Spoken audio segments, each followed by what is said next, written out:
सोते ही, सोया सो खोया।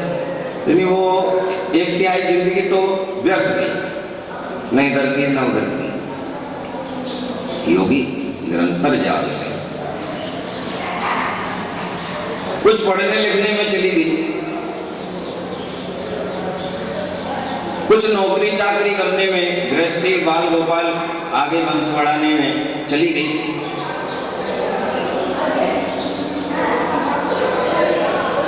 अब हमें सोच विचार करके देखना चाहिए कि वेदों ने 5 सवाल प्रत्येक मनुष्य के लिए, पशु के लिए कोई रामायण नहीं है, कोई वेद नहीं है, कोई पुराण नहीं है, पशु के लिए कुछ भी नहीं है। मनुष्य मात्र के लिए 5 सवाल वेदों ने छोड़ दिए हैं।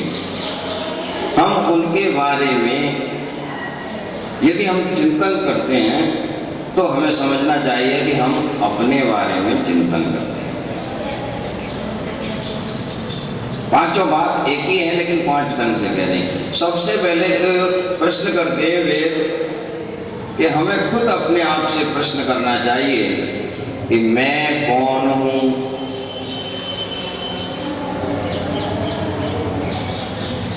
कोई बाप कहता है, कोई बेटा कहता है, कोई भाई कहता है, कोई शत्रु कहता है, कोई दुखदाई कहता है, कोई सुखदाई कहता है। मैं कौन हूं?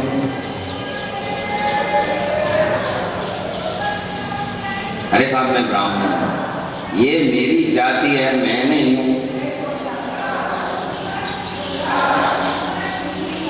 अरे भाई मैं डॉक्टर हूं, ये मेरी विद्या है, मैं नहीं हूं। और केंद्रित करके शरीर पर आ जाओ। मैं शरीर को समझ बैठा कि मैं शरीर हूं, ये मेरा शरीर है, मैं नहीं हूं।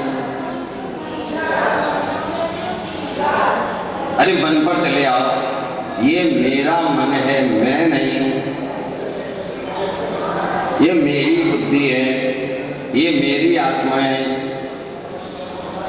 ये सब मेरा है, पर मैं नहीं हूं। तो फिर मैं कौन? पहला सवाल वेद देते हैं। दूसरा सवाल देते हैं कि मैं कहां से आया हूं। कुछ मनुष्य ऐसे होते हैं जो देवताओं के पुण्य खत्म होने पर मनुष्य बनते हैं। कुछ मनुष्य ऐसे होते हैं जो पशुई योनियों से, निम्न योनियों से उठकर मनुष्य बनते हैं।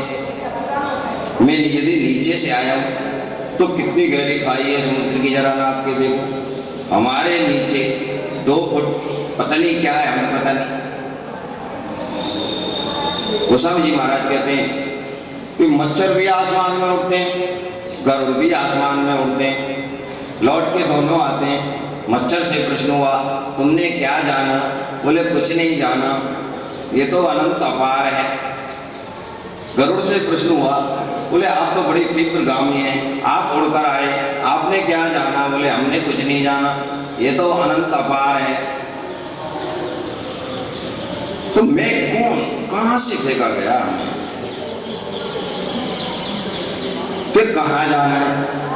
ये मनुष्य शरीर सदा के लिए सबको नहीं मिलता।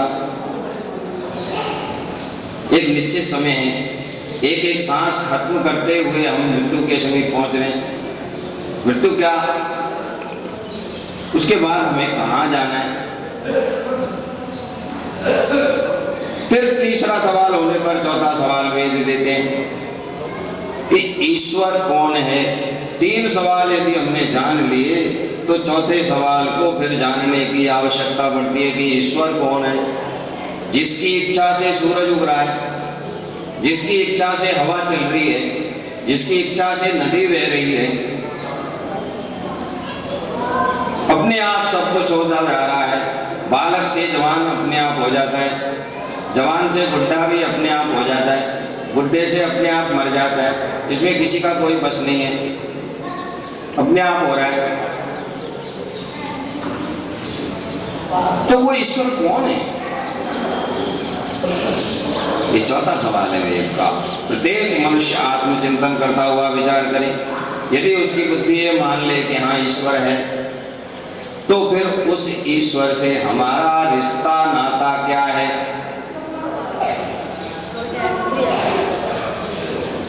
यदि ईश्वर है, सबको चलाने वाला कोई है, अलग अलग मतावलंबियों के अनुसार मुस्लिम कहते हैं अल्लाह है, ईसाई कहते हैं यीशु है, सिख कहते हैं गुरु ग्रंथ है, सनातन धर्मी कहते हैं रामकृष्ण के रूप में है, वाम मार्गी कहते हैं भूत पिशाच के रूप में है। अलग अलग मत से उसको, जैसे एक विशाल काय हाथी को चार अंधे टटोल टटोल कर देखकर बताएं, किसी के हाथ में पैर आ गया, सवाल हुआ हाथी कैसा है, बोले खंबे जैसा, किसी मंदिर में जैसे खंबा लगा हुआ है ऐसा खंबा जैसा लगता है।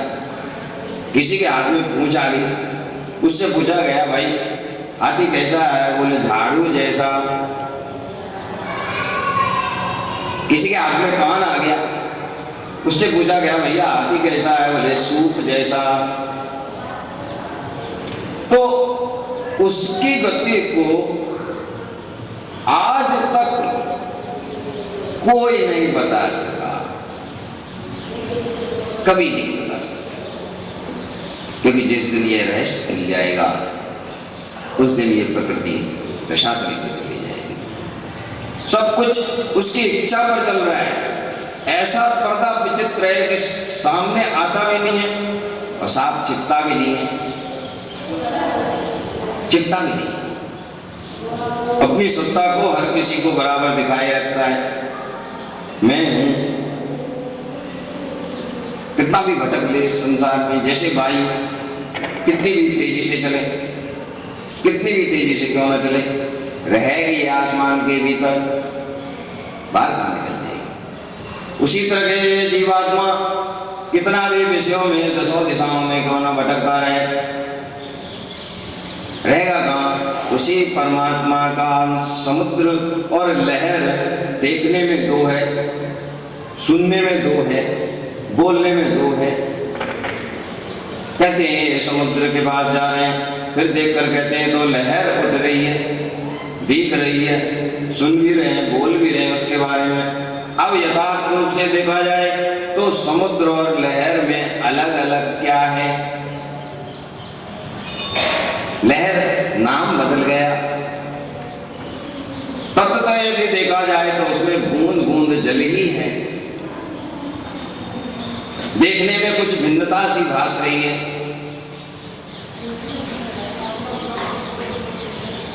बोलने में भी लहर नाम बदल गया, रूप बदल गया, सब कुछ होते हुए भी जैसे एक स्वर्ण है,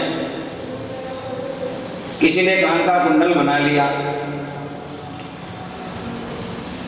उसका नाम रूप बदल गया, किसी ने कंकड़ बना दिया, उसका नाम रूप बदल गया, किसी ने गले का हार बना लिया, फिर उसका नाम रूप बदल गया। यदि तत्वतः हम विचार करके देखेंगे कि सब जगह कुंडल में भी वही सोना है, कंकड़ में भी वही सोना है, हार में भी वही सोना है, तत्वतः ईश्वर सर्वव्यापक हर जगह। इसी बात को गोस्वामी तुलसीदास जी महाराज जी एक दोहे में स्पष्ट कर रहे हैं।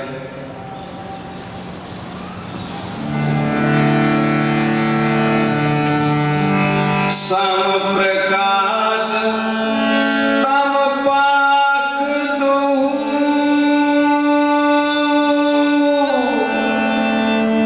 नाम भेद विधि कीन, शशि शोषक पोषक समुझे, जग जस आप जस दीन। वो सर्वव्यापक शक्ति अच्छे और बुरे हर जगह समाई हुई है।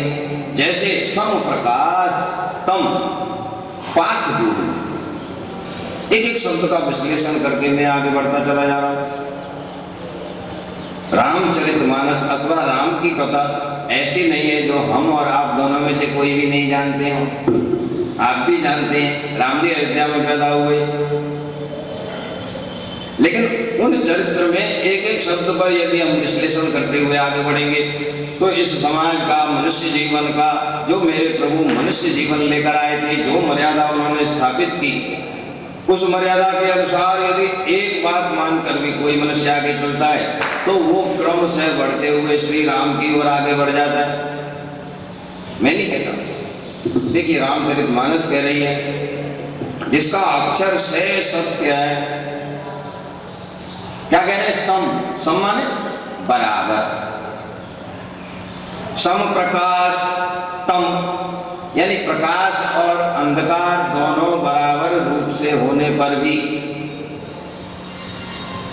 महीने के एक पक्ष को कहते हैं कृष्ण पक्ष और एक पक्ष को कहते हैं शुक्ल पक्ष। क्या कृष्ण पक्ष में ईश्वर नहीं है अथवा शुक्ल पक्ष में ईश्वर नहीं है, अथवा कृष्ण पक्ष में प्रकाश और अंधकार दोनों नहीं है, अथवा शुक्ल पक्ष में प्रकाश और अंधकार दोनों नहीं है। शुक्ल पक्ष में भी प्रकाश है और अंधकार है, कृष्ण पक्ष में भी प्रकाश है और अंधकार है, पर फर्क पड़ जाता है थोड़ा सा, यश और अपयश का फर्क क्या पड़ जाता है कि कृष्ण पक्ष में चंद्रमा पूर्ण होता है, पूर्णिमा होता है, पूरा प्रकाश होता है,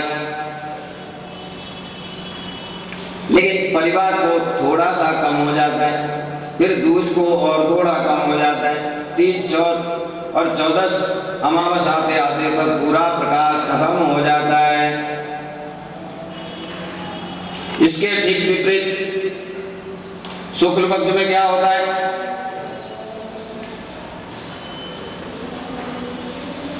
शुक्ल पक्ष में अमावस्या होती है, प्रकाश का कहीं भी कोई नामो निशान नहीं है, लेकिन परिवार के दिन थोड़ी सी झटा बिखरती है, दूज के दिन थोड़ा सा चांद दिखता है, तीज के दिन थोड़ी पट्टी मोटी हो जाती है, चौथ के दिन बढ़ते बढ़ते 14 और पूर्णिमा का प्राप्त होने पर पूर्ण चंद्र हो जाता है। प्रकाश एक समान इधर भी है, एक समान इधर भी है, पूर्ण चंद्र इधर भी है, पूर्ण चंद्र इधर भी है, अमावस इधर भी है, अमावस दोनों पक्षों में है, लेकिन फर्क क्या पड़ जाता है? इसी प्रकार से धर्म और अधर्म दो मार्ग हैं, शुक्ल पक्ष और कृष्ण पक्ष की तरह, दिन और रात की तरह, उत्तरायण और दक्षिणायन की तरह, ये दो ही मार्ग है, तीसरा कुछ नहीं है। कृष्ण पक्ष में क्या होता है? यदि हम अधर्म के मार्ग पर चलेंगे तो पहले खूब छीन लो, झपट लो, डाका डाल लो, इधर से ले आओ, उधर से ले आओ, खूब अच्छे अच्छे सुख भोग लो, पूर्ण प्रकाश है, लेकिन धीरे धीरे पुण्य घटते घटते घटते घटते घोर अमावस्या की काली रात को ये जीवात्मा प्राप्त हो जाता है। इसके विपरीत यदि धर्म के मार्ग पर चलता है तो वहां पहले अमावस्या है, कष्ट ही कष्ट झेलना है। शिवी ने धर्म के पालन के लिए एक कबूतर की रक्षा के लिए अपने बदन का मांस काट काट कर तराजू के एक पल्ले पर रखा। बताइए धर्म का पालन करने में सुख मिला कि दुख? पहले दधी जी ने जीते जी अपने शरीर की हड्डी देवकार के लिए दे दी, सोचे सुख मिला कि पहले दुख मिला?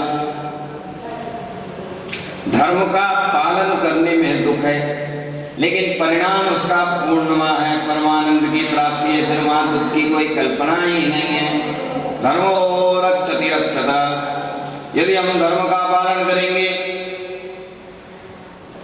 पहले हमें कष्ट मिल सकता है। बोलिए सियावर रामचंद्र महाराज की।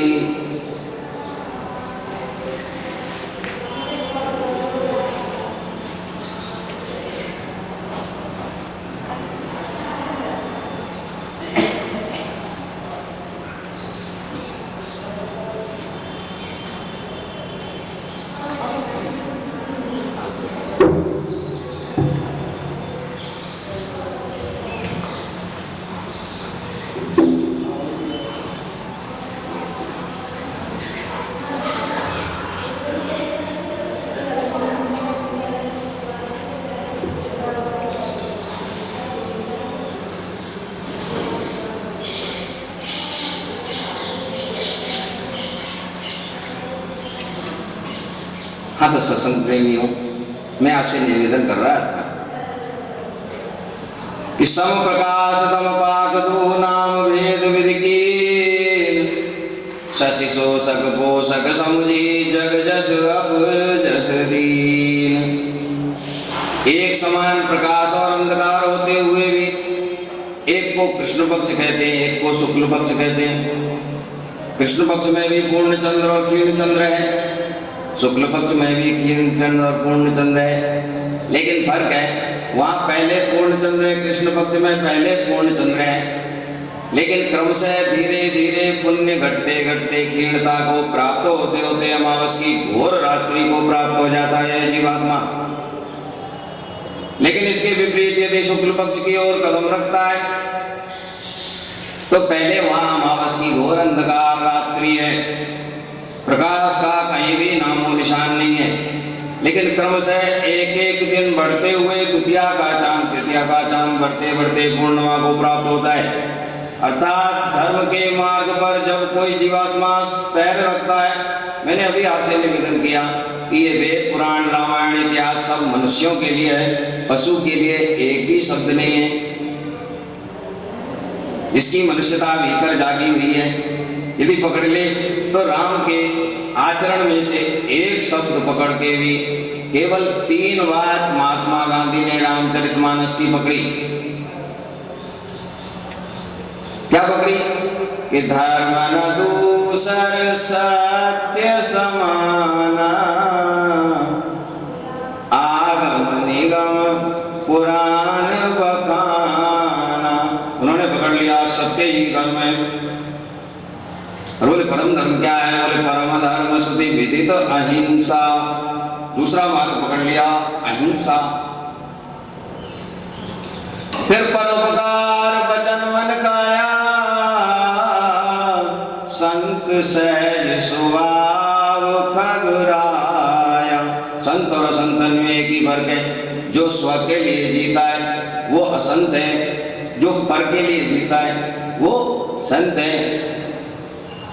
राम के भीतर जो परमार्थ घोर घुसा हुआ है सखा, राम ब्रह्म परमार्थ रूपा, वहां से परमार्थ हटा दिया जाए और स्वार्थ घुसा दिया जाए, वही रावण हो जाए।